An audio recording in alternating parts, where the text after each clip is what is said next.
कृष्ण।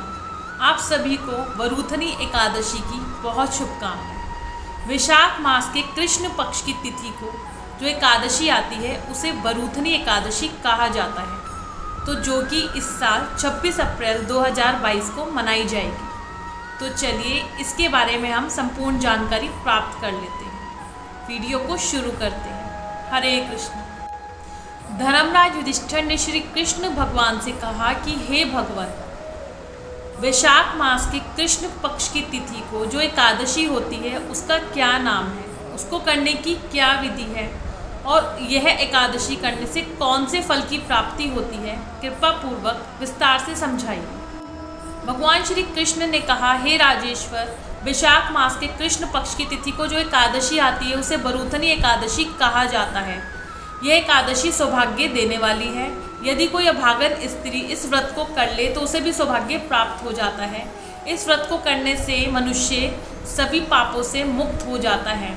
यह व्रत करने से मांधाता राजा भी स्वर्ग को चले गए थे। कुरुक्षेत्र में सूर्य ग्रहण के समय जो स्वर्ण दान करने पर फल मिलता है, यह व्रत करने से वही फल मिल जाता है।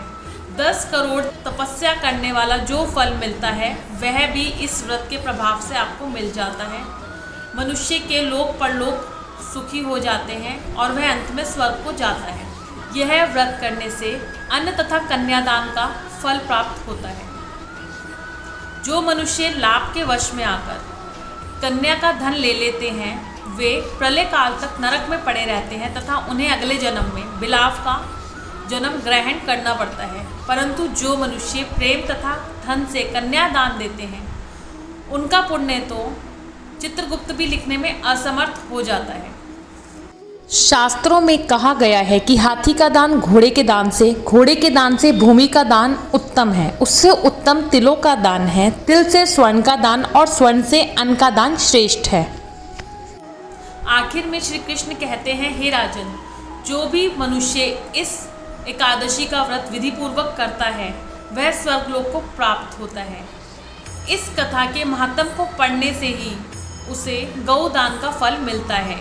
जो गंगा के स्नान से भी फल नहीं मिलता वह वरूथनी एकादशी के व्रत से मिल जाता है। तो यह पूजा विधि भी सामान्य पूजा विधि की तरह ही करें जैसे आप हर एकादशी पर करते हैं। ब्रह्म मुहूर्त में उठकर भगवान श्री हरि को अभिषेक करवाकर, यदि आपके घर में लड्डू गोपाल है तो उन्हें पंचामृत से अभिषेक करवाएं। भगवान के आगे धूप दीप जलाएं, भगवान की आरती करें, तुलसा जी की आरती करें। उसके बाद भगवान को फल फूल अर्पण करें। इस दिन आप उपवास पर रहें। उप का मतलब नज़दीक, वास का मतलब रहना, हरि के पास रहना, भजन कीर्तन करना, भगवान की माला का जाप करना, महामंत्र का जाप करना। नियमित आप अगर 16 माला करते हैं तो इस दिन आप 20 या 25 माला जरूर करें। आप सभी को वरूथनी एकादशी की हार्दिक शुभकामनाएं।